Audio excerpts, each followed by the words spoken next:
Luis Ortiz was just a punch away from making his own history. Never has a Cuban-born fighter become heavyweight champion of the world. And on Saturday, Ortiz gets a second shot at glory. Deontay Wilder will arrive in just moments from now. A rematch the world has been waiting for. Wilder versus Ortiz. Can you feel? All right, they're trying to get me copyrighted. So we're going to be doing a little bouncing around from streams because basically we want to watch the version that PBC is putting out, not the TV version with the commercials and shit, which is right here. You see, we don't want to, we don't want those problems, all right? So what's up with y'all? Press conference is about to start. On T Street Controversy with FightView360.com. Wait, what are they talking about? Hey, let's turn it up. That fucking music again, trying to get me copyrighted. That's what that is. That's what they're talking about. Deontay Wilder, Luis Ortiz, Part 2. Will it be a repeat or will it be revenge? Welcome to the FOX PBC Pay-Per-View press conference. I'm Kate Abdo, joined by Hall of Famer Ray Boom Boom Mancini and two-time welterweight champ Sean Porter. Porter. Did I get that right for you? You got it. You're correcting me. Apparently I don't say it right. Listen, it's Vegas. I live here, but you guys are here, and we're here for a big fight. I think we got a big treat ahead of us in a couple of days. Right? Well, I think it's, this action pack. I think from top to bottom, this is again one of the top cards all year, and headlined by two of the best heavyweights in the world. It'll be a great night of boxing. Absolutely stacked, not one to miss. All right, let's take a look at how the two big men stack up before Saturday's world title fight, which you can watch, by the way, live on pay-per-view, or you can order it, as always, on the FOX Sports app. Since his loss to Wilder last March, Ortiz is again a top-rated contender. He's heavy-handed with 8 knockout wins in his last 11 fights, but Ortiz has been taken to the 10th round in 3 of his last 4. Meanwhile, Deontay Wilder is making the 10th defense of the WBC title that he won almost 5 years ago. His 40 stoppages in 42 fights gives him the highest knockout percentage all time amongst heavyweight champions. Most impressive of all, he has been dominant against the best competition. Sean, how do you think Deontay has improved since the first fight against Luis Ortiz, or has he in fact improved since that first fight? He has, and he's dominant for a reason. Obviously because of the power, but also the confidence that he carries into the ring day in and day out when he gets in there in big fights. He's ready for any opportunity when it presents itself, and that confidence is what pushes him to throw that big heavy right hand. We've seen him land time and time again. Ray, of course, there's a lot of big money options on the table if Deontay Wilder can get past Ortiz on Saturday night. How does he avoid looking ahead and really stay focused on Saturday night? By being a professional, which he is. He knows all the big fights are going to be out there for him, but you got to focus on what's in front of you. Once you get past, and if you should get past Ortiz, all those fights will still be there, be bigger and better than ever. Well, we're going to hear from the big man himself shortly. Of course, Deontay Wilder also going to be joining us at the desk after the press conference, so make sure you stick with us throughout. His opponent, Luis Ortiz, knows that this might well be his last opportunity to make history. Ray, took you a second try to become world champion. What can Luis Ortiz take away from the fact that he came so very close against Wilder the first time out? The confidence that knowing that he can land that one big punch. He hurt Wilder. He was one punch away from knocking him down or possibly out. One punch away from possibly winning that world title. That's the confidence you take in there, knowing that I can hit this guy, I can hurt him, and I'm going to look for that big shot. Sean, I mean, it's so interesting to hear Luis Ortiz say that he's been having nightmares about that first fight. Do you think that first fight will be very much in his mind, front and center, when they step into the ring on Saturday? Oh, most definitely. I mean, I don't know if they're actual nightmares. Dreams, to me, I consider that to be his desire to win this fight in the rematch, and I think that's what's going to show up in the ring. There's going to be moments where he remembers how certain things happened in that first fight, and he's going to know those adjustments to make. Don't forget, he's a Cuban with a lot of experience, amateur and now professional as well, so he'll be ready to make those adjustments. Yeah, very skilled indeed. Well, before the heavyweights close the night out, we've got a super featherweight title bout that you can also watch live on the pay-per-view or order on the FOX Sports app. Leo Santa Cruz and Miguel Flores were set to face each other in February before an injury kept Flores from his first title shot. 9 months later, and the two are going to meet for the vacant WBA belt at 130 pounds. Ray, is Leo Santa Cruz the most exciting fighter right now in the game? For me, he is. It's no secret. Everyone knows I love this kid. I'm a big fan of Leo Santa Cruz. He gets it. He always puts on a show for the fans. He never shortchanges them. Always comes in shape. Always throws a lot of punches. Makes a fan-friendly fight. I'm a big fan, and to me, he is one of, if not the top, most exciting fighter in the world today. Well, if you look at the numbers, Leo has certainly been one of the most dominant fighters on the planet since becoming a world champion back in 2012. He is 15-1 in world title fights, that lone loss having been avenged. He's also 9-1 against champions. And how does he do it? Well, he does it by throwing more punches than anybody else in the sport. His 86 thrown per round is top amongst active fighters. What do you think when you see those stats? This fight kind of pisses me off and triggers me. Fighter. He goes like in there. Miguel Flores, really? As tall and as rangy as he is, he chooses to pressure guys and fight on the inside, and that's what makes him so exciting. The fact that he has confidence that I can punch and punch without stopping is what makes him so aggressive, so effective, and so exciting in the ring. And he, like I said, he never shortchanges the fans. He's always in top shape. He knows what it takes to be a world champion. He knows what it took to get there, and he plans on staying there. This kid is a true professional, and I love him. I'm a big fan. Well, I'll tell you what, it's a big weekend we've got coming up for you. It's a robust 4-fight card. What did you want to say, sorry? No, Ray doesn't talk about me like that. Oh, That's man, crazy. you're here. Only when you're away can I talk to you like that. He's like very hard to please. Robust 4-fight card highlighted by the 3 world title fights beginning at 9 p.m. Eastern for you. You can order on pay-per-view, or you can order it on the Fox Sports app, of course, as well. It's going to be a tremendous night here in Las Vegas. We are counting down the days.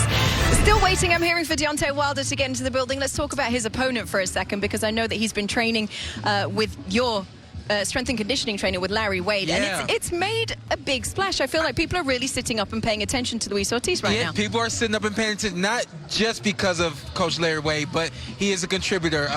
I know that Luis Ortiz has lost about 25 pounds since coming to Vegas. He's been here about 6.5 weeks. Lets you know how serious he's taking this fight, going away from his family and loved ones. Another thing too, I watched him train, and I'm like, this kid is light on his feet. He can still move. You say he's 40s, whatever. I still say he's a kid. I think he's ready for this fight.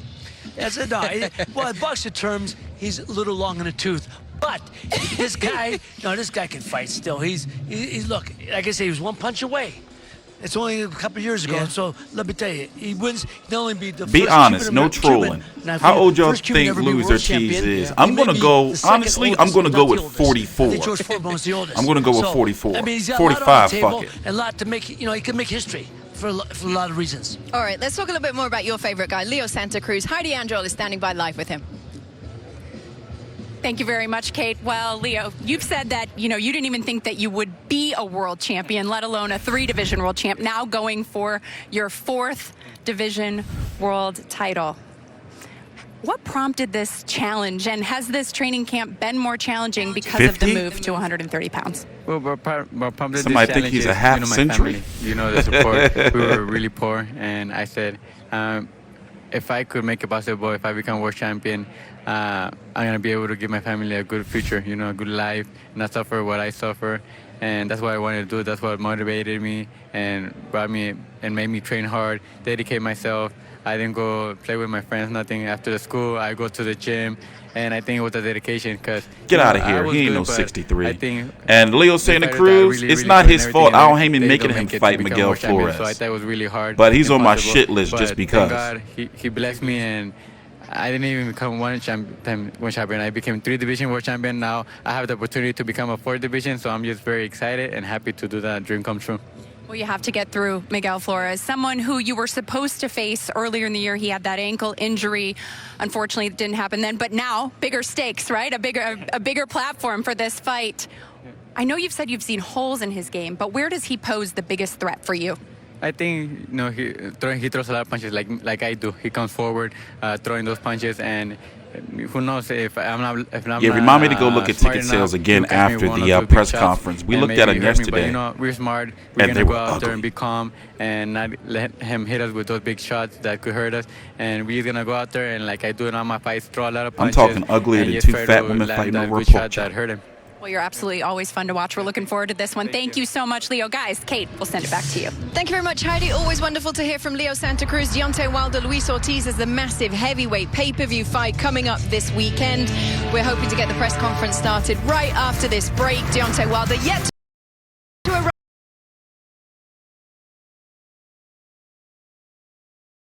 Oh, shit. Al Heyman hacked my shit. Oh, they went on a commercial break. All right. Well, in the meantime, we'll play some filler content. Listen in. So this is live, but they're on commercial break. Because the bottom line of all this is, as a fighter, it is your responsibility to convince the referee that you are okay. It is your responsibility. The ref's responsibility is to look out for your safety. So if he has any doubts, if you give him any doubts, he's not wrong to stop the fight. Do you think AJ gave him? Yes, by turning around, I think he gave him doubts. Now, here's the thing. The fight could have been taken out of AJ with body shots. You know, it's possible. And that doesn't make AJ a coward. But I will say one thing. Any chance of shutting you up just for 1 sec? Given what you just said and your analytic view on getting hurt and walking away and going to the corner, what did AJ do when he got caught and he walked over to the corner? What did he do wrong? What was going on in his mind? What was his game plan? There's a saying that was sold to me very early when Forget I started the saying. What was AJ's plan? What was he doing? Well, that's what I'm going to get into. Go on, get to it. You're excited. You're excited. Somebody told me one time, and it was a saying in boxing, fatigue makes cowards of men. Body shots. We talked about the body shots, and the AJ was very, very uncomfortable with the body shots. What do body shots do? They fatigue you a lot faster than you want to get there. Now, to call AJ a coward is too strong for me. Because he's shown he's got guts. I watched the Klitschko fight myself. Get up in front of 90,000 people, not only get up after a knockdown, but then go through the next couple of rounds where it's not going his way, and he's still focused, concentrated, until he finally steadies the ship and turns around and gets a knockout against the next world champion. So he showed he can do it. So he showed he can do it. But was the fatigue a factor in this fight to take the fight out of him? At that moment, was he just like, wow, this guy's coming at me, and I'm too tired to deal with this? Are you saying he quit? I'm playing devil's advocate. I'm playing devil's advocate because, again, the reaction in that moment, could he have quit? It's possible. It's up for debate. A kid coming from the situation and the place he's come from, they don't quit. I don't care what anybody says. There's no way in a million years. If he would have quit, he would have just... at no point did he say, I don't want no more. At no point did he shake his head and say, no. His first reaction, and I think Michael Griffin is the best referee in the world, by the way. He saved my life against Adonis Stevens. I genuinely think if that... He didn't save my life against Kester in the first one. Well, he saved my... Just give me one word, yes or no. I cried after all of my losses. My answer is, he's got no choice. So he needs to have that flashback in sparring now. I'm having a £100 bet with you now, and you get to pick the winner. Boys, what did you learn from your first defeat, your first real defeat? I'll go with probably you, Tony. Did it make you a better fighter? What did it do for you? After the first defeat on paper, I didn't really believe I'd lost, so it didn't really affect me much. Where I first really suffered my defeat was against Adonis Stevenson. That's where I really felt, and it just broke my heart. I remember going back to the hotel room in Canada, crying myself to sleep, and just thinking, I've wasted 15 years of my life on this business and this game and this sport. That's honestly what I thought. Did it not make you a better fighter? A hungry fighter? It made me rethink of all the plans I'd made, of everything that I was doing. I was always hungry, but I was always driven to be world champion, so it just made me rethink everything and then ultimately go. Santa Cruz on the attack. He's stunned him. Chance of Leo from the crowd. Wow. Right on the chin. Santa Cruz loves what he does. All right, welcome back to the press conference show. Ray, know that you consider Leo Santa Cruz to be one of the best fighters, pound for pound, in the world right now. What are the keys to him becoming a 4-division champ this weekend? Well, first of all, this has got a couple keys. His punch output right here. Throw more punch than the other guy, which he usually does anyway. Also, boom, there he is. He goes straight punches. He throws straight punches. Quickest way to get to the other guy when he's throwing wide hooks. His tight defense keeps his hands up tight, always in position to counter his opponent. Leo just has the right recipe. It's punch output, straight jabs, and great defense. Yeah. I mean, you know, like I know, straight jab is the basics. Yeah. The punch output is the aggression that you need to in order to overwhelm your opponent. And in the defense, you need that to stay alive in there.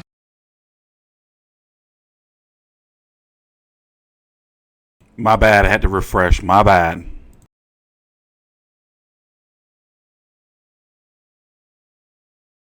Eduardo Ramirez rematch on the prelims. That is before the main card.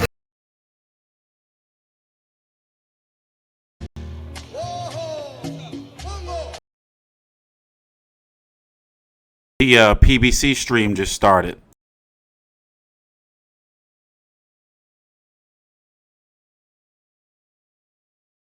Up in a weight.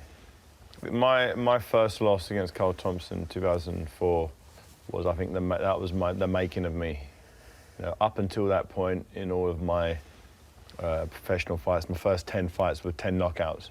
None of the guys in those fights, you know, could ask any true questions of me. One of them managed to knock me over, but it was just a single shot out of the blue that I didn't see. None of them really pushed me, and the first time I needed to have that metal, when I needed to dig deep, there was nothing in there because I hadn't done that in training. And it was a horrible feeling to need 12 rounds of fight in you and only have 3 or 4. It wasn't enough. And that, I sort of made myself a promise that, you know, I'll never lose again due to not preparing correctly, not paying the price and not punishing myself in training. It's just a hard game. It's a tough sport. It's not easy. The reality check. It was a horrendous one. It was a horrendous one, but it was very much needed. Paulie? Yeah, I think when you have your first loss, and when you have a loss in general, I think you find out about something about yourself. I cried after all of my losses. I cried after every single amateur loss, and I cried after all my first 4 professional losses. Ultimately, it comes down to you find out about yourself, you find out something about yourself, and that's how badly you really want this, because you're going to get tested on such an emotional level after these kind of losses. And I'm sure AJ is feeling that. I'm sure AJ is feeling that even right now, you know? Oh. And it's something he's got to be motivated, and a true champion will be motivated, because a true champion, it'll always burn if you're a true champion. Always. A loss will always burn if you're a true champion. Carl? Wow, I've done a lot of crying. I feel like I want to give you a hug. Very emotional guy. Thank you, Carl. But my first loss was against Mikkel Kessler. I was in Denmark against the Danes. So I knew it was close. So yes, I thought I'd lost. I didn't think I'd done enough. Got beat by the better man on the night. I had to hold my hands up and say I thought I'd lost. We flew underneath the volcanic. I'm not making excuses, but we flew under like 2 days before the weigh-in, underneath the volcanic ash. And I got there late, and I weighed in like 8-9 pounds over my normal fight weight. And I've never done that because I make the weight quite easy. But the fight was off for a week on the build-up. So in my head, I've got a reason, I've got a good excuse. I've done the weight wrong. So I told myself I lost because of this. And it was close anyway. And I'm fighting for my world title in the next one. And don't forget, amateur or professional, I've never been knocked out. I've been knocked down, I've got up to win both times. Never been knocked out, never been stopped in a fight, amateur or professional. So as far as I'm concerned, I'm tough, I'm hard. Nobody's going to beat me up. I can always hear the final bell. I'll always go to a decision. I'm either going to knock you out, you're not going to knock me out. 100% you're not going to knock me out. You might put me down. And when you go into a fight with that confidence, I don't know whether it's stupid or whatever, I walk through punches. You see me walk through punches. Homer Simpson style. Yeah, Homer Simpson style. I just walk through stupidly walk through punches to get mine off because I was that confident in my chin. So I didn't learn that much from my loss, except for the fact that I need to stay focused and keep my mind strong. And like you say, the reality check, how much do you want it?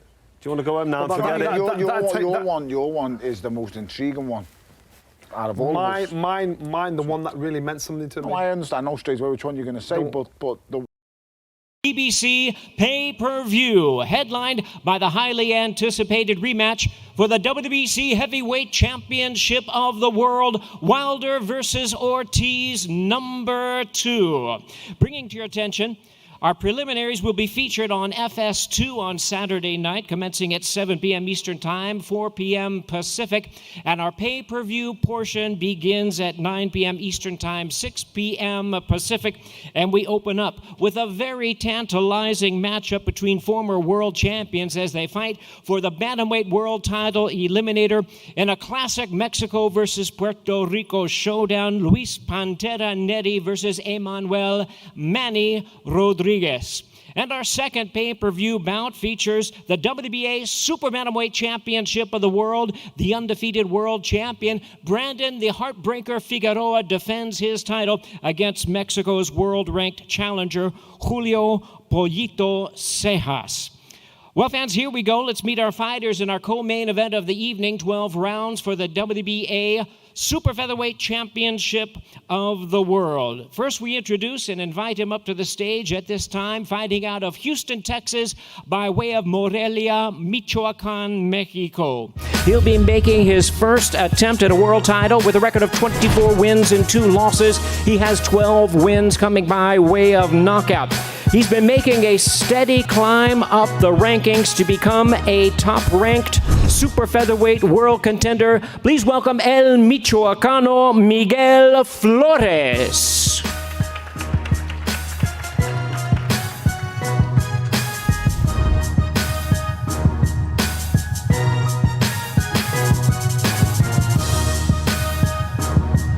And now his opponent, one of the dominant greats in boxing today, seeking his 4th division world title and making his super featherweight debut this Saturday night. He's a 4-time world champion in 3 weight divisions. Please welcome the current WBA featherweight champion of the world, El Terremoto, Leo Santa Cruz.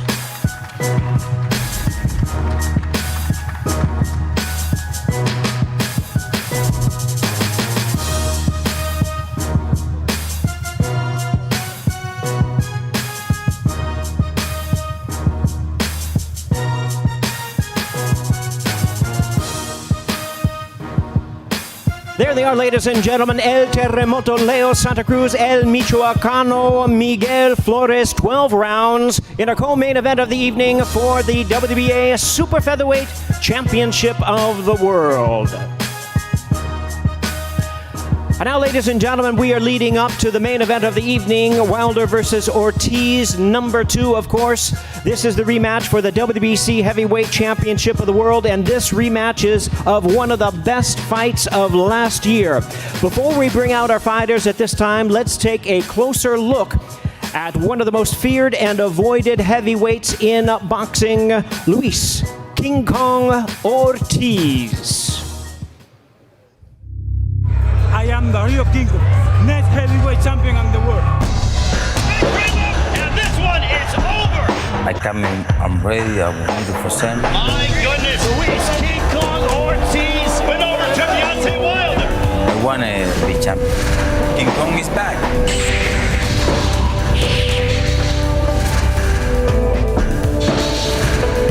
And here he is, the challenger, the crafty southpaw with vicious power, with a record of 31 wins, 1 loss, 26 wins coming by way of knockout. Saturday night, he'll be seeking revenge and looking to become the first ever heavyweight world champion from Cuba. Please welcome the fearsome heavyweight contender, Luis King Kong Ortiz. A champion, let's take a look and a closer look at the longest reigning and most active heavyweight world champion in boxing today, the Bronze Bomber, Deontay Wilder. We all know it's not a secret no more. I have power. I'm 41-0 with 40 KOs. Every man stepping in the ring with me, I've knocked him out. King Kong ain't got shit on me.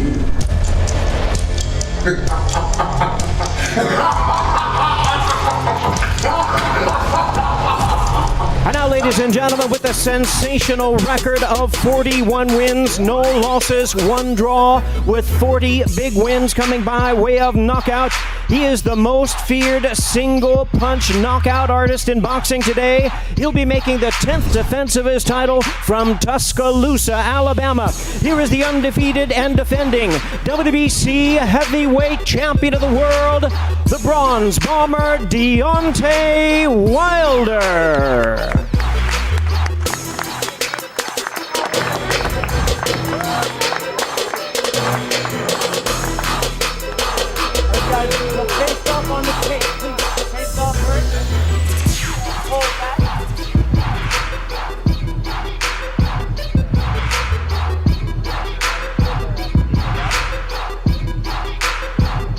There they are, ladies and gentlemen, the highly anticipated and very dangerous rematch, 12 rounds for the WBC Heavyweight Championship of the world. The Bronze Bomber, Deontay Wilder versus Luis King Kong Ortiz.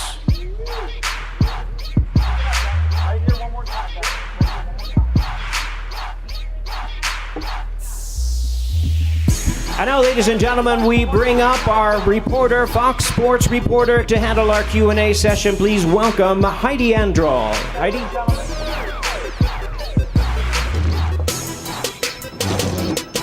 Thank you very much, Jimmy. Thank you to all of the media joining us here today, and of course to all of you watching around the world. It will be fireworks on Saturday night.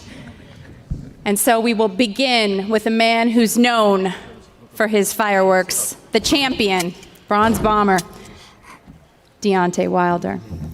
Deontay, this is your 10th consecutive defense of your heavyweight title. You didn't have to take this fight. Why risk it? Why risk your undefeated legacy, that payday that potentially looms ahead with Tyson Fury? It's rumored to be in February. Why risk that in a rematch against a man that you already beat? Well, I feel like I'm the best in the world. I know I'm the best in the world. I say it, I say it boldly. I say it with confidence. I say it with pride. And with that being said, I must get a fan what they're hungry for, and that's exciting fights. The heavyweight division was in a dark place at one point in time, and now there's light shining on it. It's on fire, actually. And and with that being said, I must keep it going as a champion. I gotta keep it going. And then with Luis Ortiz, he's one of the best in the world, one of the most dangerous men in boxing, period. That's why no one in the top 10 has ever given him an opportunity. They call him old and different things like that, but the logic of it don't make sense, because if he's old, then that's easy. You're supposed to get in there. You no fear at all. That's an easy fight to take if he's so old. That's what I see. But in reality, they know what they're facing, And the first time it was high risk, low rewards. This time is a little bit different, but I'm blessed with the opportunity again. The first time I grew a bond with him because of his situation with his daughter and my daughter, so I understood. If no one understood, I understood the most because of my daughter born with spina bifida. So me looking up on the landscape of the heavyweight division and seeing that still this man had no opportunity. He had to fight lower opposition, because no one would give it. So I look at this and I say, I want to do it again. It was an amazing fight the first time. Even though he gave you trouble in that fight. Do you make adjustments in this fight? That's what it's all about. It's what it's all about. I'd rather go through stuff or go through situations in the ring than go through my whole career being perfect. What can I say, or what kind of legacy would I have if I went my whole career just washing everyone out? It's admirable. So you got to have something to be able to remember me by, remember myself, or that's what it's all about. And I wanted to bless him again because I was looking, I see these guys don't want to fight him, period. And I'm blessing him again with the opportunity to be on pay-per-view. This may be his last time here. Who knows? He's getting up there. Let's ask him. And I wanted to give him an opportunity to be on pay-per-view and gain money for his family. And like I told him, when I see him at Fox, I want him to get the best of the best doctors for his daughter. And this is why we're here. Very respectable, and I know there's a mutual respect between the two of you. Luis, I have to ask you because you are looking fit and fierce coming into this fight. Herman Caicedo, your trainer, has told me that you had 6 weeks before that last fight with Deontay. This time you had a full 12 weeks. You brought in Coach Wade, who is part mad scientist, part strength and conditioning coach. How will this Luis Ortiz be different against Deontay Wilder this time around? Ante todo, quiero agradecerle a Dios, a Deontay por esta oportunidad, a Jaime, a mi team por creer en mí. Yo me siento agradecido de la vida. Tengo mi hija, que entre lo que cabe está bien. Eso doy gracias a Dios por todo. Lo que queda por decir, nada, es que voy a salir, no es mi última oportunidad, como dice Deontay, que esta puede ser mi última. Yo me retiro cuando Dios quiera y cuando yo diga. First of all, I want to thank God. I want to thank the press. I want to thank Al Heyman. I want to thank my team for me being here in this fight. I want to also thank Deontay Wilder. And this is what life is all about. I mean, I have my daughter. I've been blessed. But this is not how Deontay is saying. This is not going to be my last opportunity. I'm here to fight, and that's what you'll see Saturday night. Well, I know you've lost about 20 pounds. Your team telling me that you're throwing punches faster, that you plan to close the distance with Deontay. How do you do that? Eso está cuando suena el campanazo el sábado en la noche, porque uno a veces entrena para un objetivo y cuando llega al ring todo se dificulta. Hay que mantenerse enfocado y hacer su trabajo. No, we'll see that when the bell rings, because we have a plan, but things change. Sure. So the deal is that we can adapt to whatever is being thrown out at us, and that's what people see on Saturday night. All right, speaking of change, a debut in a new division for Leo Santa Cruz, your debut at Super Featherweight, 130 pounds. In your last fight, I was sitting in the corner talking to your brother Antonio about your volume of punches, over 1,200 thrown in that last fight. Do you expect to have that same kind of volume at 130? I think so. You know, I always train the same in the bags. I'm throwing a lot of punches. Every minute of the round, I'm throwing a lot of punches. My dad says that the 3-minute round, you have to be in, working, throwing punches, and that's what I do. The only thing we've been doing a little bit different is working more on our power, because we know it's going to be a bigger division, and the guys are going to be heavier and everything. So we've been setting our punches a little bit more and everything, but the punches is still the same. We're throwing a lot of punches, and that's what we expect to do on Saturday night. How does one work on power? With my strength conditioning coach, he's been making me do a little bit more weights, and also with my sparring partners, I spar with bigger guys that fight at 140, 135, and what have they said? They say that I feel stronger, because I have sparred with them like a couple of times, and they say that for this camp they feel me even more stronger than before. All right, well, the man who will find out is Miguel Flores. I know how much this opportunity means to you, not just because it's going to be an opportunity to win the title for yourself, but an opportunity to win a championship for your late brother, Ben, who gave the ultimate sacrifice to this sport. How do you intend to do that against such a volume puncher like Leo Santa Cruz? First of all, I want to thank everybody for being here. And like you said, Leo's a great champion. Actually a little jealous of him because he got his whole family, his brothers and stuff. But I know my brothers are going to be there with me on Saturday night as well. And we've worked hard. It's all about, in boxing, people see the hands fly, but it's all about ring knowledge. And I got that, and we're going to offset them. We're going to come away with the victory Saturday night. We're looking forward to that one. It will be the co-feature of the night. As I mentioned, fireworks. Deontay, in that last fight, he had you buzzed. You have acknowledged that 7th round was difficult for you. You persevered. You came back and got the victory. Due to the physique of the man sitting to the left of me, he's a different Luis Ortiz. He may be 40, but he is probably in the best shape he's ever been. Does that matter? He looked good now. Don't get me wrong, he looked good.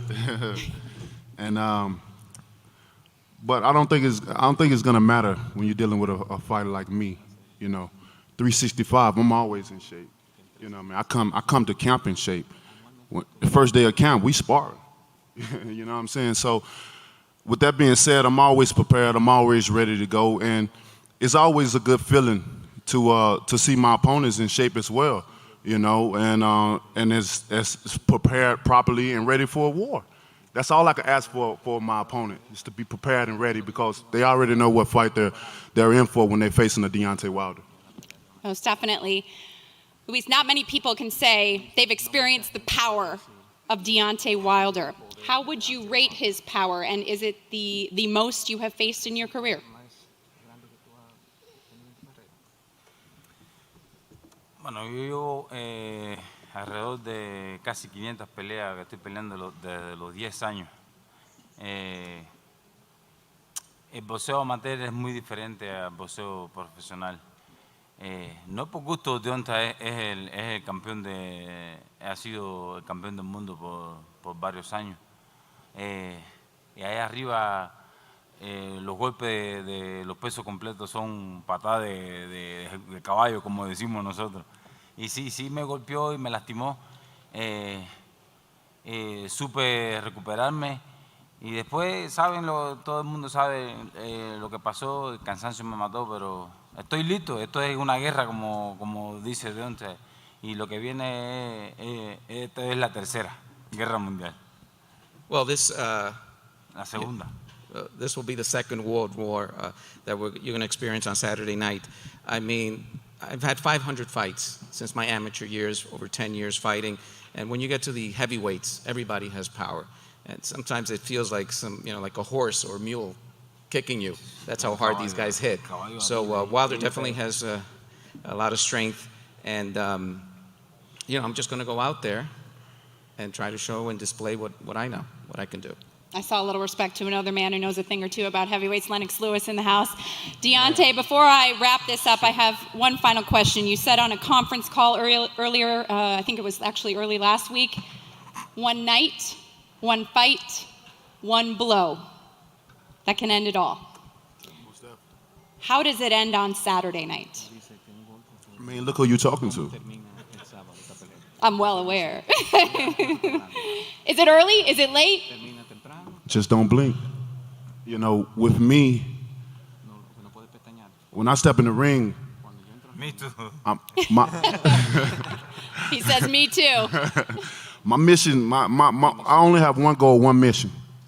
When I step in the ring, it's to knock my opponent out. That's the only way I know. I don't know no other way. You know, nobody, I mean, in reality, no one wants to come to a fight and see a 12-round fight. You know, no disrespect to the little guys. I love you, Leo. You know, I love you guys. You know, but when they're dealing with the heavyweight division, you know, they don't want to sit there and wait. You know, they got other plans, you know, that they have planned at the end of the night. And my job is to go in and make the sight of fighting and leave it with a dramatic knockout. And that's what I've been doing all my career, and that's what I plan to continue to do to the end of my career. Well, we are looking forward to it. As Deontay Wilder just said, don't blink. It's Saturday night, goes down 9 p.m. Eastern, 6 Pacific. We will now allow the fighters to come up for some closing comments. We will start with Miguel Flores. That's one thing I miss about Showtime. Their press conferences don't be bullshitting around. This shit is PG as fuck. Like they said, I mean, there's not much left to be said. We're ready. Like I said, Leo's a great fighter. I respect all his family, his brothers. But Saturday night, you know, once we step in that ring, you know, I'm trying to knock him out. I'm trying to be like Wilder over here. But, of course, buy it. Don't miss it. I mean, I hear the comments he says and his motivation, and then I look over at his face, and he got that like, okay, you're going to see. So it's going to be an action-packed fight, but definitely Leo and myself, we're going to steal the show Saturday night, and you're going to see a great action-packed fight for sure. Thank you, guys. All right, we'll bring up your opponent, Leo Santa Cruz. Hello, everyone. Thank you for being here.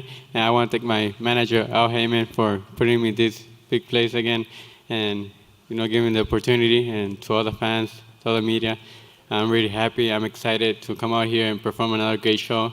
Like Miguel said, we're both going to go out there, give a great show for you fans. And we're going to try to steal the show. I know it's going to be very hard because, like I said, Ortiz and Wilder, they're both really explosive fighters. They could knock you out in a blink of an eye, and they're gonna come to fight and leave everything in the ring. So, but we're still gonna try. We're gonna try our best to steal the show, and we just hope that the fans watch the fight, enjoy 2 great fights, and come support. Thank you, guys. How dare you? Thank you, Leo. Now to the heavyweights, Luis King Kong Ortiz. Bueno, como ya ha dicho Deontay, esto no va a llegar a 2 asaltos. No queda más que decir. O él me noquea o yo lo noqueo. Pero lo mejor que hubiese esa noche era que no existiera campana. Y vamos a darle para adelante el tren sin freno. Like I said before, and Deontay also said it, this is not going to go 12 rounds. Either he knocks me out or I knock him out. And I wish there was no bells between rounds so we can just keep going. This is going to be a war. I like it. All right, on that note, come on up. The heavyweight champion, Deontay Wilder. It's just overall, man, this is a great card. We got great champions up here, great fighters. What more can you ask for? There's nothing more to really be said. Now it's time for action. And I'm looking forward to giving you guys the best of me. Luis is looking to give you guys the best of him, along with the rest of the guys that's on the card. And that's all you guys can ask for. We train very hard to get prepared and to go to war. This is war. And with our fight, you already know what to expect. The hard part for you guys, it should be the waiting part. Some of you probably ain't gonna be able to sleep come Friday night, and that's okay, because I'm gonna probably be right there with you, visualizing, meditating, getting ready to go to war. This is what it's all about. I'm just excited to be here. I can't wait come Saturday night. You guys are in for a treat as always. This fight will not go the distance. So, as I said before, get your popcorn, go get your pizza, go to the bathroom. Make sure you get by somebody that's not going to be able to disturb you. Don't drop your cell phone. Put it in your pockets, because you don't want to be the one that drop it and look up and say what happened, because it can happen just like that. And as I always say, these guys have to be perfect for 12 rounds. I only have to be perfect for 2 seconds. And in the blink of an eye, bam, baby, good night. So I can't wait, guys. You in for a treat. This is going to be an amazing card, amazing fight.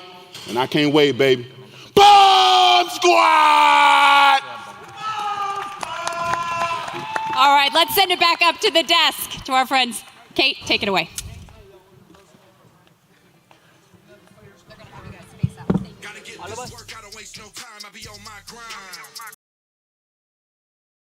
So we're going to have to switch over to the regular Fox broadcast, because this one's going to cut off and is delayed over on the free. So this is the one that's playing on Fox Sports Go and Fox Sports 1 right now. Go get your pizza, go to the bathroom.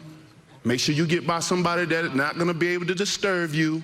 Don't drop your cell phone. Put it in your pockets, because you don't want to be the one that drop it and look up and say what happened, because it can happen just like that. And as I always say, these guys have to be perfect for 12 rounds. I only have to be perfect for 2 seconds. And in the blink of an eye, bam, baby, good night. So I can't wait, guys. You in for a treat. This is going to be an amazing card, amazing fight. And I can't wait, baby. Bomb Squad! All right, let's send it back up to the desk to our friends. Kate, take it away. Thank you very much, Heidi. What an event this one promises to be. Deontay Wilder certainly doesn't need a TV show to get anybody ready for this. He can sell a fight all by himself. We're going to take a very quick break. We'll be right back with analysis and reactions after this. Stay with us.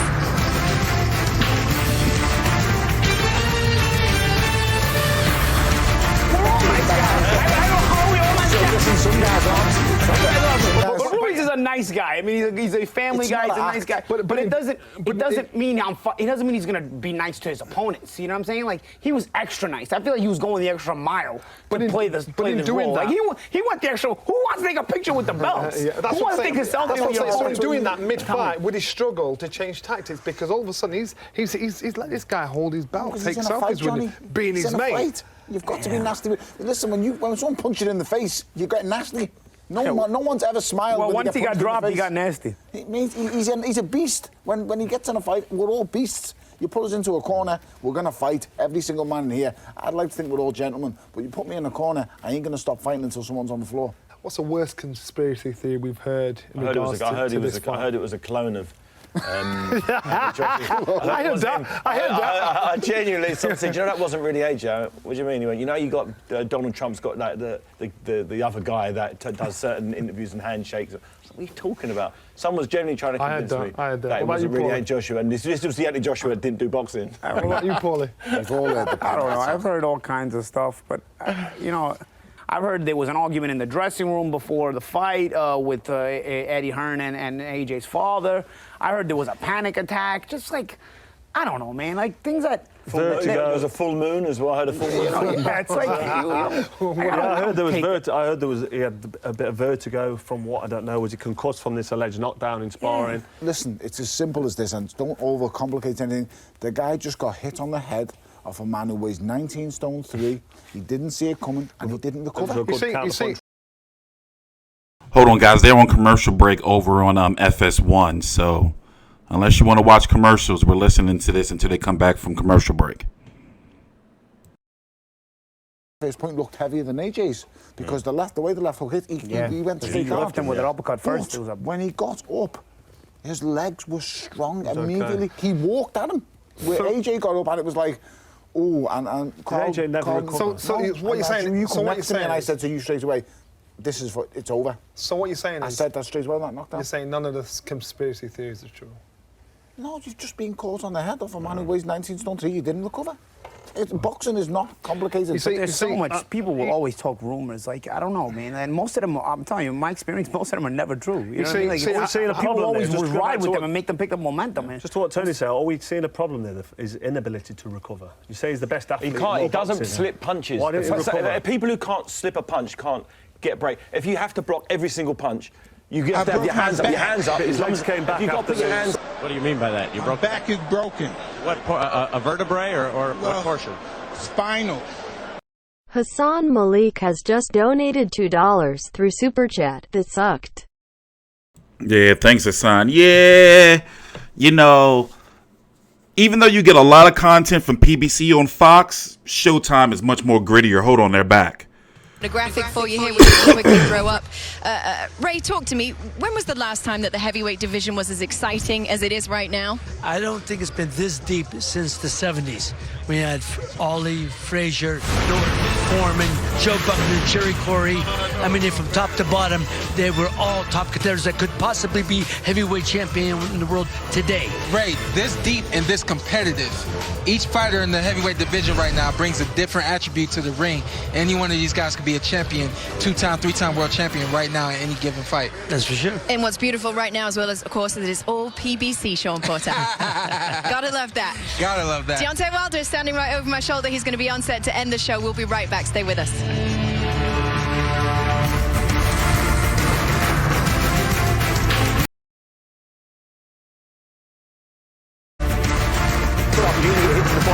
And you saw what happened. You saw what happened. Klitschko wasn't hitting him in the body. Relaxed style. He needs to somehow learn how to relax when you get punched. As soon as someone starts punching, he tightens up and does the high guard, which leaves his body. So he gets hit in the body, drops his head, and gets hit over the head. So, Dave, what we're ignoring is the fact that he's been boxing 10 years. The responsibility of being a world champion is this. Once you're world champion, once you become world champion, everybody around you in your way is watching you, he's studying you, he's knowing your every move, understanding what you've got. So they've got a year, however long he's been champion, like Ruiz has had all that time to look at Anthony Joshua and think, that's how I'd beat him, that's how I'd beat him. He's been strategizing for all this time. For Anthony Joshua, he had 5 weeks to prep for Andy Ruiz. So therefore, that's the responsibility of being a champion. Is it just through lack of experience? After 10 years of me, I started boxing when I was 10. When I was 20 years old, I was boxing internationally, winning tournaments here and there, going to Copenhagen. I was fighting at an international level as an amateur. After 10 years, he's fighting at the top level as a professional. He's had to do some real fast tracking. And whilst fast tracking, you might skip a few lessons here and there.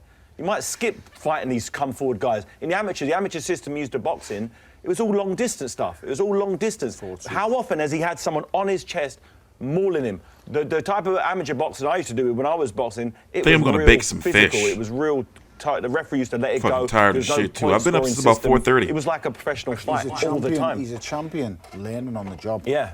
He's learning his craft still. There's a definite massive void in his pedigree in terms of amateur experience. It's because of how quick From when he was a kid. So this is, in fact, let me put the link to this right in the description box. Well, in the chat for those who want to watch it on their own. It was released today. You can tell it's old because they're talking about Joshua's weight, and Paulie Malignaggi still got the cast on. So you can tell this is old. And they just like basically just releasing it now with Sky Sports Skinny Jeans Women's Johnny Nelson.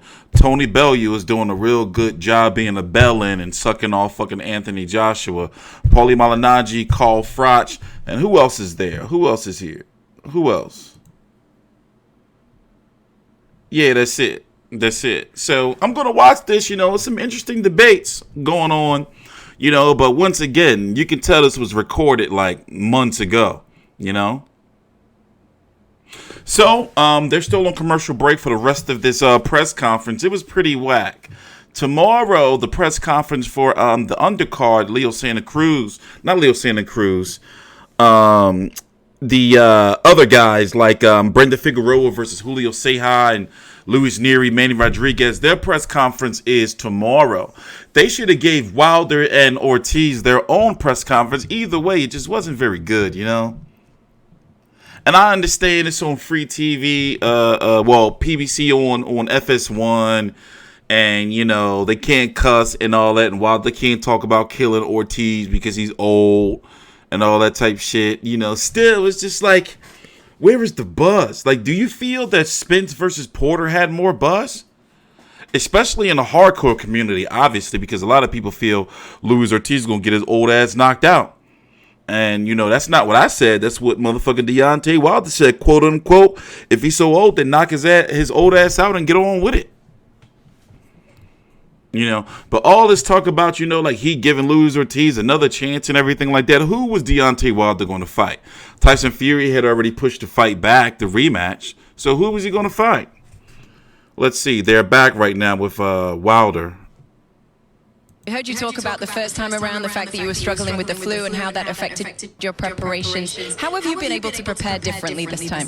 This time, I have more energy. My body's not weak this time. And I had a little bit more time of preparation instead of 2 weeks. I only had 2 weeks the first time. I had a lot of things going on in my life. And I think that's the thing people don't understand. Us as fighters, we go through so much. Even although we have to prepare for big fights, life still keeps going and going, So every time. Yes. So you gotta know how to, have control management, know how to put your personal life separate from your business. And that's what I've done before. And this time, it's easy because I'm so happy. I'm full of health. I'm full of energy. And I'm excited most of all, and I can't wait. I can see that. And that's why I like talking to you. You and me, you and I, we're a lot the same, and we're energy people. You know what I mean? We feed off of other people's energy, so on and so. Remind me to look up those ticket sales too before I end the stream. You believe in this right here more than you believe in everybody else's boxing abilities, speed, quickness. You say it every time. I only got to be right for 2 seconds. Yes. What do you do? What have you done to make this better? Any push-ups, bench press? What are you doing to make this better and harder every time you get in the ring? It's God-given. That's it. Because I say that, but it ain't nothing else. You ain't stretching a little more. I got one. People always talk about their strength training, but I've been had the best strength trainer in the world in Joey Scott. Yeah, you know what I mean. Joey, yeah. So so we do a lot of different things, and he just don't get the recognition because we, with the lack of resources where he in Miami, then we train in Alabama and stuff. We don't have to. Our work proves.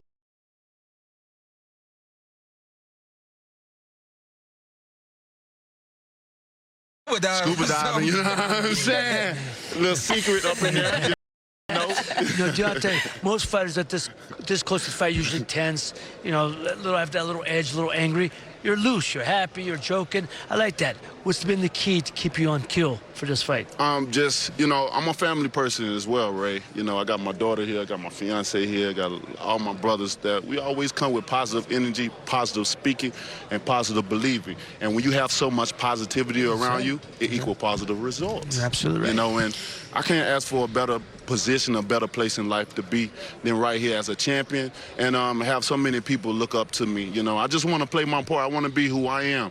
You know, and I display all of me. Nothing is fake about me. I don't put on this persona because of camera and stuff. I'm like this on camera, off camera, all the way around. And I think it motivated a lot of people. And when I hear the feedback and I see people and I feel the energy of everyone, it makes me happy. It's important to be original. It's important. Amen. Your people around here put something on the desk, so if we're going to advertise something, let's do it properly. What we got here? If Ray drinks this, is it going to give him Deontay Wilder muscles?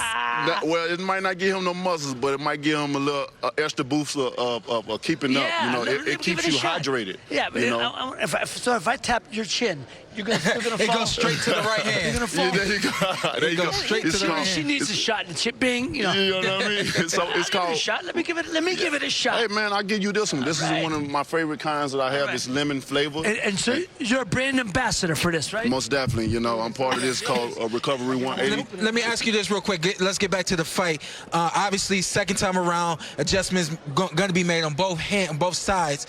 I don't want to know what adjustments you're making. I just want to know how y'all saw those adjustments. Did you watch the fight? Did you just say this is what we need to do to keep getting better? Was it a combination of it all?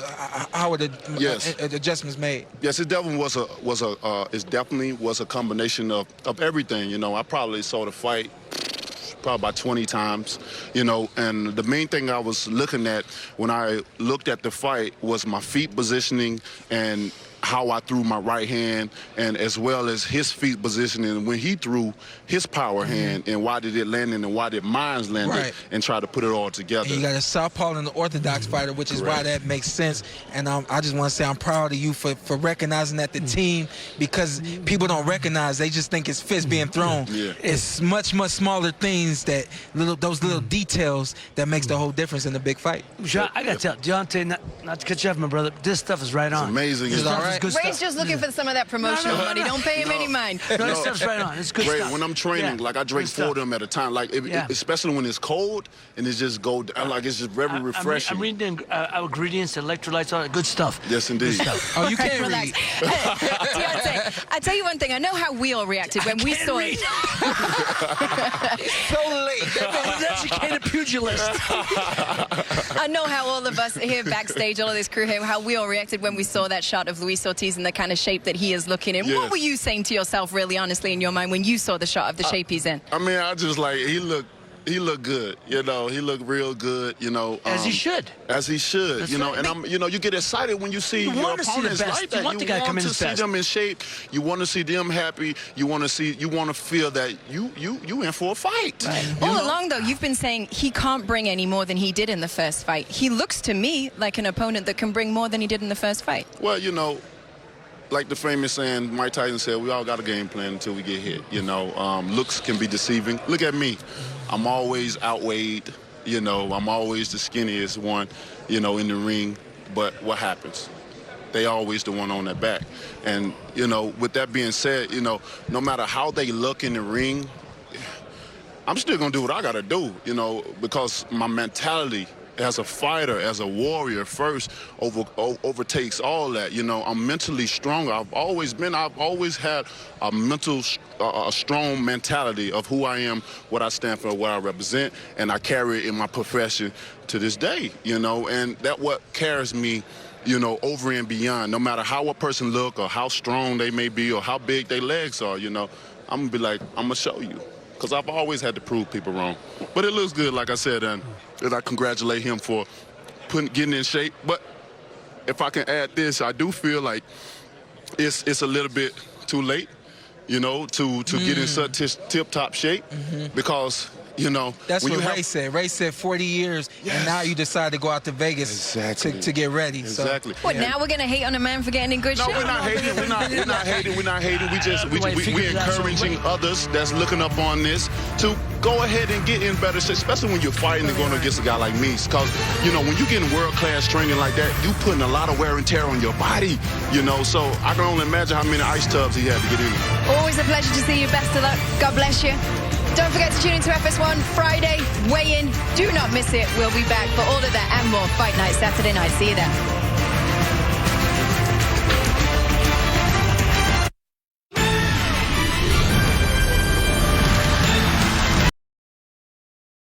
I heard he had a bit of vertigo from what I don't know. Was he concussed from this alleged knockdown in sparring? Listen, it's as simple as this, and don't overcomplicate anything. The guy just got hit on the head of a man who weighs 19 stone 3.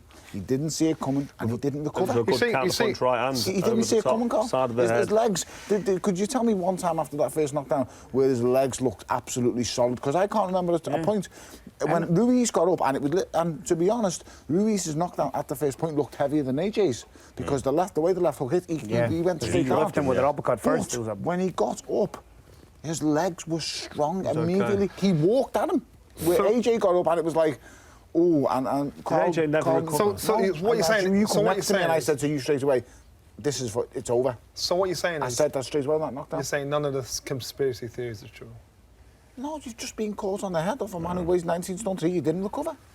Boxing is not complicated. There's so much. People will always talk rumors. Like, I don't know, man. And most of them, I'm telling you, my experience, most of them are never true. You know what I mean? Like, people always just ride with them and make them pick up momentum. Man. Just to what Tony said, are we seeing a problem there? His inability to recover. You say he's the best athlete. He can't. He doesn't slip punches. Why didn't he recover? People who can't slip a punch can't get a break. If you have to block every single punch.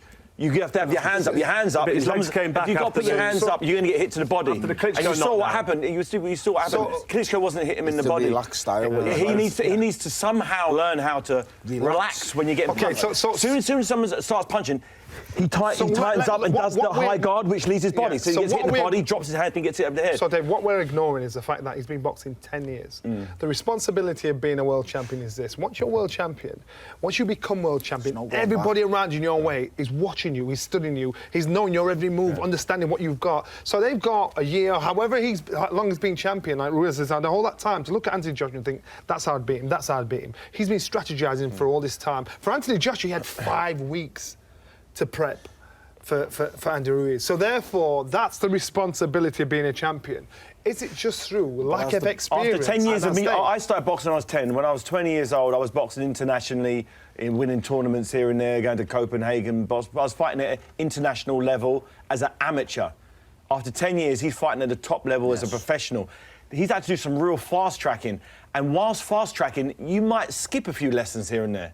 You might skip fighting these come-forward guys. In the amateur system used to boxing, it was all long-distance stuff. It was all long distance. How often has he had someone on his chest mauling him? The type of amateur boxing I used to do when I was boxing, it was real physical. It was real tight. The referee used to let it go. There was no point-scoring system. I don't know. I'm not, I mean, obviously I'm hyped. Maybe when Saturday get here, I'm going to be hyped. But it's like, it's hard to... You know how pissed off people used to be when they used to go to Mike Tyson fights, knowing what they was going to get. They knew that it was not, 9 out of 10 times he was going to knock the guy out. But then you really couldn't go nowhere. You had to make sure you was in your seat because you go take a piss, you go get another drink, after you already been there, probably pregame in 2-3 hours, or no telling how long you been there. You come back, the fight's over. So with this fight, he already knocked him out. And with the second fight, the man is older. Deontay Wilder is young, the younger fighter, he get punched in his face, I don't know, man. But that press conference offered us nothing. What does that offer? Like, what does those press conferences offer to people who've never seen Deontay Wilder or Luis Ortiz before? Like, what does it offer? Do you be like, oh, yeah, this I'm going to buy this. I'm going to pay $75 for this shit. This is going to be some shit. Yeah. No, bro. You know, I mean, I like all the programming. You know, PBC Fight Camp, PBC Countdown for both Wilder versus Luis Ortiz and Leo Santa Cruz versus Miguel Flores. PBC Face to Face, PBC Fight Camp 3 episodes, 4 episodes. They're all rated TV PG. Sometimes they'll say, you know, ass or, you know, damn or hell or something like that. But for the most part, it's watered down TV content. I mean, yeah, they're talking about these ratings that this shit be getting, but is it because people be leaving the TV on because they put it on after like a big game or some shit? I don't know, man. I don't know. We're going to look at the tickets. Let me pull it up now. I'm really interested to see what this pay-per-view does because I don't see nobody talking about. I don't hear people like there's a big heavyweight fight this weekend coming on. You know, I don't hear it. It seems like it's forced, if it makes sense. It seems like it's being forced on us. Like, you know? Seems like it's being forced. I don't trust no ratings from fucking Copinger, yo. I don't trust those shits. No way. I'm pulling up the tickets. They're over here. Let's see. Let's go look. Let's go look around. So basically, you can buy these tickets right now. This is what these are. You can buy these right now. Right? Oh, Lord. It's going to get ugly. Ugh. It's a little better looking than yesterday. But are these from fucking other markets and comps and shit? You see what I'm saying? Yesterday, this shit was a fucking sea of blue. Now, obviously, these tickets are like definitely mostly a lot of comps and shit. Al Heyman fighters and fucking, you know, they're not paying for no fucking tickets. Executives and their girlfriends and shit like that. That's where these tickets go. But these shits right here, this shit was looking ugly yesterday. So it's looking a little better.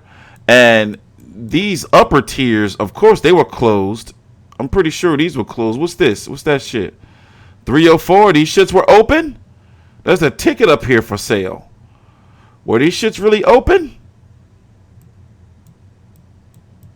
I don't think these shits wasn't open. You can't tell me these shit. You can only buy these seats from one resale offer at a time. What? What are you telling me, man? I want that ticket. Give me that ticket. We can buy that ticket. For $300 to be all the way back there? You think they lost their damn mind? Here, let me zoom in. My bad.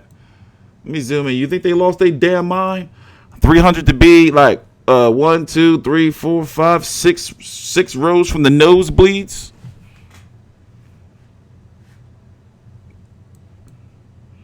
Fox signed with PBC. I mean, PBC signed with Fox, or Fox signed PBC. You know, to pay for the fights, to foot the cost for the broadcast and to pay the fighters and all this shit. Yeah, these crazy asses think that Wilder versus Fury 2 can do 2 million pay-per-view buys. That shit can do fucking 600K tops, in my opinion. They tripping. Imagine, right? Wilder versus Fury 2 is supposed to be the next fight after this in February. They think that shit gonna do 2 million. Where? How? What? Huh? Somebody stay smoking opioid bath meth salt crack rock in a meth crack pipe. Like, what do they be getting these numbers from? Do they know it's you scumbags that are the people that are buying the fights and not buying the fights? I'm talking about the people that are not buying the fights that are scum. You're not buying these shits. Y'all make me sick. Some of y'all, man. Y'all make me sick. $74.99 though. And they talking about making their own belt. It's crazy that Deontay Wilder 41-0, 41-0-1 with 40 KOs. 34 years old. Tyson Fury, Luis Ortiz twice. Dominic Breazeale, Tyson Fury, Bermane Stiverne, Gerald Washington, Chris Arreola, Artur Szpilka. That's crazy. Look at this resume. Malik Scott took a dive. Malik Scott, you broke my heart, man. You broke my heart with that shit. I was like, yeah, Deontay Wilder's first real big test. He's also 6'6", and he's got the jab and all that shit. Malik Scott was like the Andrew Bynum of fucking boxing. Like, all his potential, but, like, he just never, like, he wanted to be everything else outside of a boxer. Like, do everything else. Like, that's my analogy for him. Like, all that talent, and he just didn't want to fucking just, you know. And this guy, I'll never forget the story. I'll never forget the story that I told you about how I was at his 36th birthday party. And I was like, bro, you ain't 36, man. Like, that means you was 35 yesterday? No, I didn't believe. Or was this 38th? I don't remember. Either way, I was like, bro, you ain't that, you know, you ain't that. Like, people say he got a hairpiece now, like that LeBron shit. He did go to distance with Travis Kaufman and Christian Hammer. Didn't look good. But at the same time, he's got the best training camp he's ever had in his career, supposedly, because, you know, he's fighting on pay-per-view. They've given Luis Ortiz the pay-per-view treatment. They had to give it to him, though, since he turned down that motherfucking Anthony Joshua offer, though, right? They had to give him the pay-per-view treatment. Who else was he going to fight? You know, who else was he going to fight? And this undercard, see, here's the thing. If I didn't cover so much boxing, you know, I mean, Luis Nery and Manny Rodríguez, it's like, yeah, okay, all right. You know, I seen Manny Rodríguez get punched in his stomach by Noye, and it's just like, you know, I mean, it's still a good fight. Bringing Figueroa versus Julio Ceja, that's going to be a good test because Julio Ceja was laying hands on Rigondeaux before Rigondeaux knocked him out. Leo Santa Cruz versus Miguel Flores. Now, that's the shit. That's the shit right there.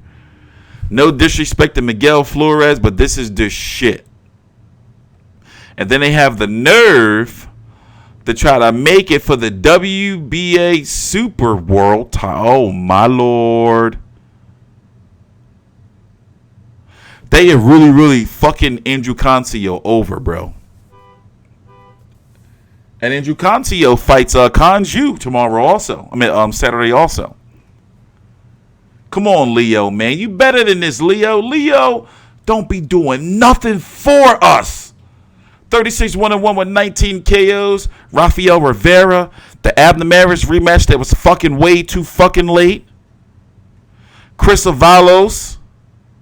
Carl Frampton twice. He okay, all right. But before that, Kiko Martinez, he was way long in the tooth. Look at this. Look what he be giving us. And remember, he was fighting on those Mayweather undercards, like it's like the co-features and shit, fighting against sparring partners like Jesus Ruiz. Look at this shit right here. And you know, we love Leo Santa Cruz is a nice man. You know, he's a nice dude, and he already pretty much said like, yo, I don't control that shit. It's Al Heyman. Al Heyman tell me who to fight. He my motherfucking godfather. I fight who he tell me to fight. But he don't be giving us nothing, man. And they really, really trying to push for Leo Santa Cruz versus Gervonta Davis on pay-per-view. Ain't nobody paying for that shit. You paying for that shit?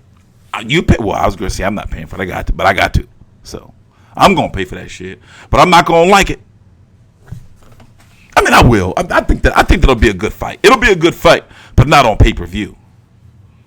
So I'll watch it on free TV Fox and regular Showtime, but I'm a talk shit if it's on pay-per-view. They're not ready for that shit. Pay-per-view is hard. Like, you know, these fighters, these new crops of PBC fighters, they're not polarizing like figures, you know. They don't be having the mic skills. Adrian Broner was close, but he's just a dickhead that don't focus on his craft. Gervonta Davis, you know, he just got to get better on the mic. Twitter fingers, Gervonta Davis, the man. He's just got to get better on the mic. Like, who has the mic skills up on PBC to be the next pay-per-view star? Like, the star, Deontay Wilder, close, but he be making up words and shit, and that crossover appeal is just not there yet. Like, this knockout of Luis Ortiz, if he gets it, it's got to be fucking super spectacular. I'm talking about he's got to knock that man out the ring or some shit. It's got to make like trending headlines. Like, why did we miss this fight? You know, 48-year-old man gets knocked through the ropes like Bernard Hopkins. Like, we got to see some shit like that. You know? That was fucked up what Joe Smith did to Bernard Hopkins, though. Knocked that poor man through the ring.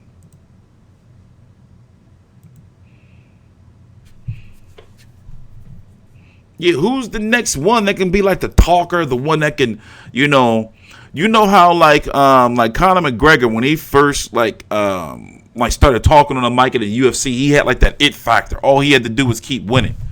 Floyd Mayweather had it when he was a pretty boy.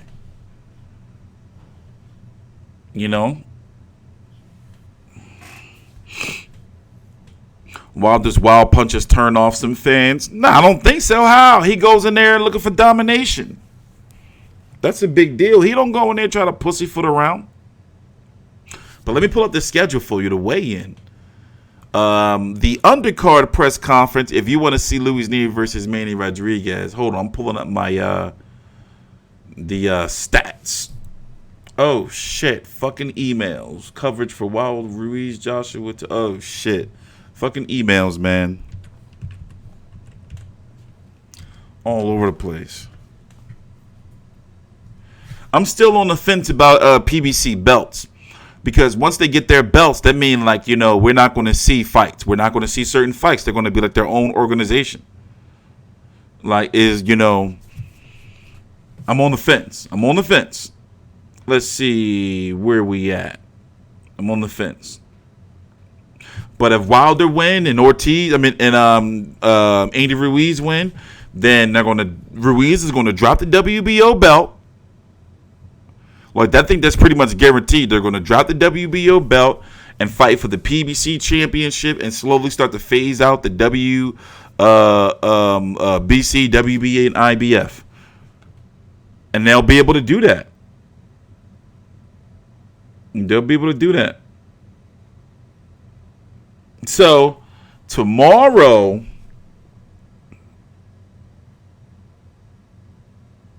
the media workout was earlier today. How did I miss that? So, tomorrow at 6 p.m. God damn it. Hold on. Wait, I'm missing. I'm fucking up. Tomorrow at 2 p.m. Eastern is going to be the press conference for Brandon Figueroa, Julio Ceja, Luis Nery, and Manny Rodriguez. And honestly, you know, if that press conference is going to be like today's press conference, then, you know, official weigh-in is going to be at 5:30 Eastern on Friday. Obviously, we're going to be here for the post-fight press conference. We're going to be here for a post-fight show. Got a little surprise that I've been working on for the post-fight show. Hopefully, everything runs smoothly. Also on Saturday, by the way, MTK has a tournament going on Friday. I'm going to be covering the Golden Ticket, the Golden Contract tournament. Also, you're going to have here. Let me pull it up. You're going to have Andrew Concio defending his title. That should be the Super World title if you trace back the lineage from when Machado had got it from Jezreel Corrales. But whatever. Hold on. What am I doing? Basically, nice solid weekend of boxing. You know, going into Thanksgiving. By the way, what y'all eating for Thanksgiving? Y'all getting some chitlins? Some hog maw? Some pig's foot? A lot of you motherfuckers eating ass for Christmas and fucking Thanksgiving. Desserts come early, huh? For you fucking guys. Y'all make me sick. So yeah, the fights of this week. Let's see. Fucking Kermit Citron is fighting in Reading, PA. Good for you, Kermit. Good for you, still out there. He's sparring with some UFC people too. I forgot who. So let's see. Where's this tournament? You have the Golden Ticket, the Golden Contract tournament. You got O'Hara Davies up in that joint, my man Tyrone McKenna. We're going to be covering this tournament. Jack Catterall, WBO mandatory at 140, also fighting on ESPN Plus. Virginder Singh. I might cover this fight. Dude, you need to do something. I'm sick of hearing about you. Of course, this card right here. By the way, Deontay Wilder brother fight, Marcellus Wallace. You can watch him on Facebook and YouTube. They better not fucking dark match his shit. I want to see the tape. Of course, I'm going to be covering Callum Smith. Yeah, I'm going to be covering Callum Smith versus WBA interim champion John Ryder. Yes, I'm going to be covering that fight. John Ryder had beat who? That big prospect fringe contender dude in a upset. And it was supposed to be like David Lemieux, but David Lemieux couldn't some shit. So yeah, busy ass day. James Tennyson on that joint, Ant Fowler. This card, Avery Sparrow is fresh out of jail. California Dreaming. Jean Canju. Everybody at 126 pounds wants a pizza him. He's the weak link at 126 pounds. So yeah, it's gonna be busy. Yeah, Akaway. Yeah, that was him. So yeah, that press conference was trash, right? Right. I gotta get to editing and get some fucking food in my belly. I'm back on a diet again. My ass got fat. So you know how they say around the holidays people add like an extra 17 pounds. Well, let me tell you, we can't get no more pounds on me, baby. We gotta slim down.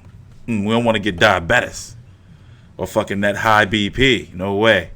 That shit run in people's families. I don't want that. No way. Ankles swell all up and shit. Yeah, I'm taking my ass to the PF, the luxurious Planet Fitness. Get on the bike. I'm going to get my YMCA subscription back. Start going to go hoop. Dunk the ball up. What is the VADA situation for Wilder-Ortiz? They supposed to both be on VADA, but however, nobody's talked about it. If people don't talk about it, it'll be some shadiness and shit. I know, man. The fucking Mountain Dews. Yeah, that shit give you diabetes, man. You don't want that shit. Having to fucking prick your finger and shit. Get a little blood. No way. You don't want that shit. Remember what happened to Big Mama? You ever see Big Mama's house? No, it's not Big Mama. Soul Food. My bad. Big Mama from Soul Food. Cooking all that shit every weekend. Like, see? She ain't had the internet. Cooking all that shit every weekend. Ew, you drink apple cider vinegar. Yeah, they cut her fucking foot off. She was fucked up. No, that ain't funny. Eating all that shit, not knowing that shit, like, fuck out of here. All that collard greens with all the salt, putting the hot sauce in it. Mac and cheese every motherfucking Sunday. No way. But I'm getting up out of here, man. I got to go. I'm T Street Controversy with FightView360.com. Please subscribe.